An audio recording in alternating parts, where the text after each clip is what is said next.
किसी कारणवश मतलब थोड़ा सा प्रॉब्लम हो गया तो वो कट गया था फर्स्ट वाला, लेकिन हम थोड़ा सा कॉम्प्लिकेटेड वाला करेंगे। ठीक है, तो इसके लिए हम एक इक्वेशन लेते हैं। Small A moles of capital A, ये रिएक्टेंट है, ए मोल्स है इसका, इतना मोल्स इसमें पार्टिसिपेट कर रहा है रिएक्शन में।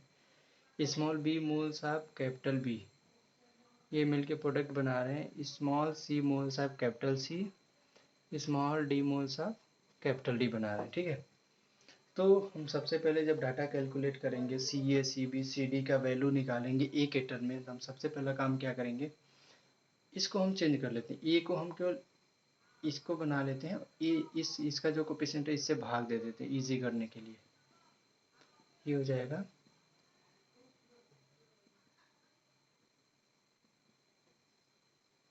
ये टोटल ए आ जाएगा। ठीक है, अभी हम क्या करेंगे, जैसे हम सी ए का निकाले थे टाइम ज़ीरो पर हम क्या लिखे थे, यहाँ पे एन ए ज़ीरो इसके मोल थे, इसका एन बी ज़ीरो है, इसका एन सी ज़ीरो है, मान लेते हैं इसका एन डी ज़ीरो है। ठीक है, अभी मान लेते हैं इसके भी है सबके। ठीक है ना, अब एन ए के बेसिस पे हम सबका वैल्यू निकालेंगे। टाइम टी पर हमारा ये कितना बचा था, एन ए बचा था, जिसका वैल्यू कितना था, N A zero one minus X A, N B zero को निकालना है। ठीक है, अब यहाँ से थोड़ा सा आता है, क्या आएगा देखते हैं। अभी जितना ए रिएक्ट करेगा एन ए ज़ीरो, अभी ये कितना रिएक्ट किया, इसका एक्स से फ्रैक्शनल कन्वर्जन हो गया, ये हमारा एन ए ज़ीरो एक्स ए हमने निकाला था, एन ए ज़ीरो एक्स ए कितना हुआ, ये रिएक्ट किया है ना। तो यहाँ एक मोल था तो इतना किया। अब बी का है बी बाई ए मोल्स, ठीक है ना, यहाँ पे एक मोल था तो सिंपल इतना है। बी के बाद क्या करेंगे, ऐसे हम करेंगे,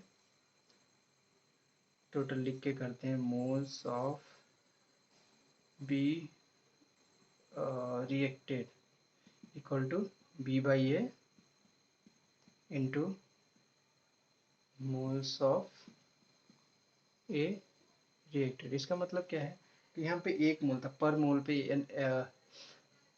मोल पे था हमारा कितना, एन ए ज़ीरो, यहाँ लिखते हैं N A zero minus N A zero X E, इतना मोल हमारा रिएक्ट किया था, तो रिमेंस बचा था हमारा इतना, पिछले वाले में देखे थे हम लोग। तो अभी ये एन ए ज़ीरो एक्स ए हमारा रिएक्ट किया, तो ये ए के लिए था, जबकि यहाँ पे एक मोल है। तो बी का है तो बी बाई ए से मल्टीप्लाई करेंगे, सी का है तो सी बाई ए से मल्टीप्लाई करेंगे, डी का है तो डी बाई ए से मल्टीप्लाई करेंगे। क्यों करेंगे, हम एग्जाम्पल से समझेंगे थोड़ी देर बाद, पहले इसको हम कैलकुलेट कर लेते हैं। बी रिएक्ट कितना किया, B by A moles of A reacted कितना किया, N S zero X A, ठीक है, इतना कर दिया बी रिएक्टेड। ठीक है, बी बचा कितना हुआ है, बी रिमेन्स या रिमेनिंग कितना है, टोटल हमारा एन बी ज़ीरो है, एन बी ज़ीरो, और ये इतना रिएक्ट कर लिया था, इसको घटा देंगे तो बचा हुआ मोल हमारा आ जाएगा B by A N A zero X A. ठीक है, तो बी रिमेन्स, जो बचता है उसको हम ज़ीरो हटा के लिखते हैं, जैसे एन बी बचा, ठीक है, ये एन सी बनेगा, ये एन डी बनेगा। ठीक है, तो ये एन बी का वैल्यू क्या आ जाएगा, N B zero minus B by A N A zero X A. ठीक है, इतना बचेगा। अभी इसको सी ए में कन्वर्ट कर दें तो भी से भाग दे देंगे वॉल्यूम से, तो ये हमारा आ जाएगा सी ए, ये सी ए हो जाएगा, ये एन बी ज़ीरो बाई भी को क्या लिख देंगे, सी बी ज़ीरो।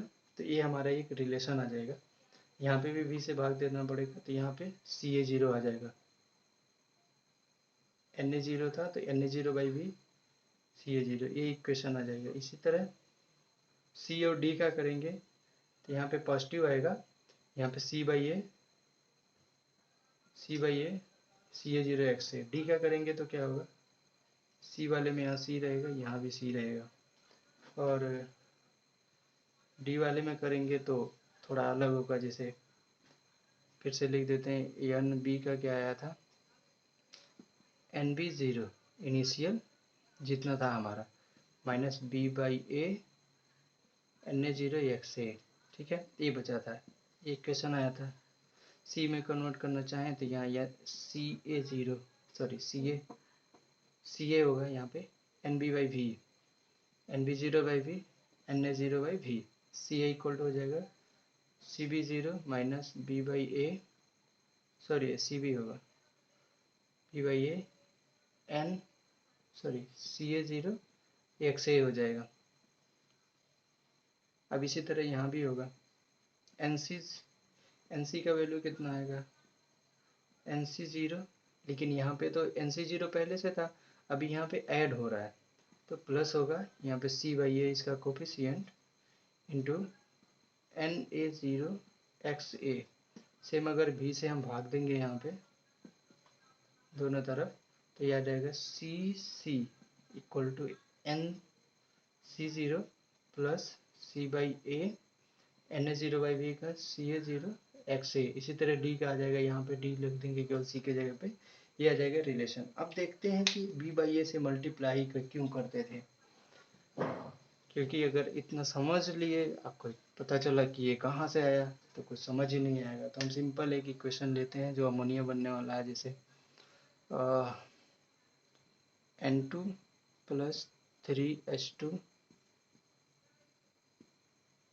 2NH3, ठीक है, सिंपल लिखते हैं, इसका यहाँ पे ज़रूरत नहीं है। ठीक है, हम मान लेते हैं इनिशियली ये 50 मोल लिए और ये ले लिए 100 मोल, ये हमारा इनिशियली 50 मोल है। ठीक है, टाइम 0 पर मान लेते हैं इसका फ्रैक्शनल कन्वर्जन। जो फ्रैक्शनल कन्वर्जन है वो हमेशा 0.1 से कम होता है। हम मान लेते हैं 0.2 हो गया है ना, 0.2 हो गया टी टाइम बाद,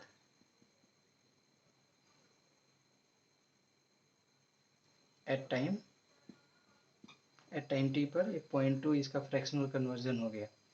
तो अभी हम क्या करेंगे, इसका वैल्यू बचेगा कितना या कितना निकल जाएगा, सीधे ये xN2 दिया है ना, xN2 मतलब फ्रैक्शनल कन्वर्जन ऑफ N2, तो xN2 का लिखेंगे कैसे, moles of N2 reacted, formula लिख दे रहे हैं सीधे, upon total moles of N2। ठीक है, टोटल मोल्स ऑफ N2 हमको पता है 50 मोल है, N2 रिएक्ट कितना किया ये हमारा निकल जाएगा, मोल्स ऑफ N2 रिएक्टेड, यह आ जाएगा xN2 0.2 गुणा 50, 0.2 इंटू 50, यह आ जाएगा 10 मोल हमारा रिएक्ट किया है, 10 मोल। बचा कितना है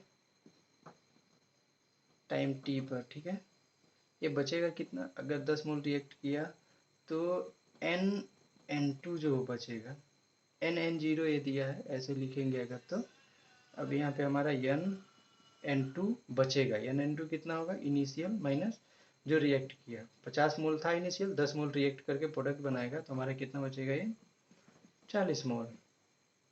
ठीक है, अब देखिए यहाँ पे 10 मोल ए रिएक्ट किया तो ये कितना करेगा, 1 मोल इसके लिए तो 3 मोल ए चाहिए, जैसे हम स्टाइकोमेट्रिक प्रोपोर्शन लिखते हैं तो 1 moles of N2 equal to 3 moles of H2 equal to 2 moles of NH3।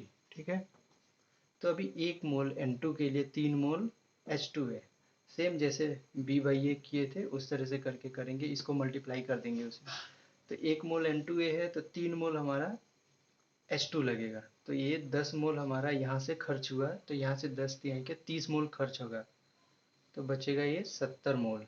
यहाँ N कितना बचा, 40 बचा था, ये 10 खर्च हुआ, ये हमारा 70 मोल। अब ये बचेगा कितना, यहाँ बनेगा कितना, 50 पहले से था, अब प्लस में कितना हो जाएगा, 10 मोल एक खर्च होगा तो ये 2 मोल बनेगा, 1 मोल खर्च होने पे 2 मोल बन रहा था, तो ये 10 मोल खर्च किया, 10 दूना के 20 मोल बन जाएगा, ये 70 मोल बन जाएगा। यहाँ से इसका कॉन्सेप्ट आया है कि ये 3 मोल रहेगा, ये 2 मोल रहेगा, तो क्यों यहाँ पे हम मल्टीप्लाई कर दे रहे थे, जैसे हम निकाले थे अभी पिछले वाले में, CA equal to CA0 1 minus XA आया था सिंपल, CB का क्या आ गया था, CB0 minus B/A XA CA0, ठीक है, ये आया था।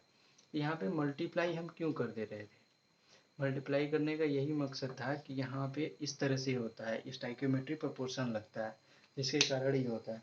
तो ये था सिंपल, मतलब रिलेशन कैसे निकालते हैं, यही सब चीज़ें आगे जो हम इंटीग्रल मेथड से डाटा कैलकुलेट करेंगे तो यूज होगा, इसलिए इसको बताना ज़रूरी था।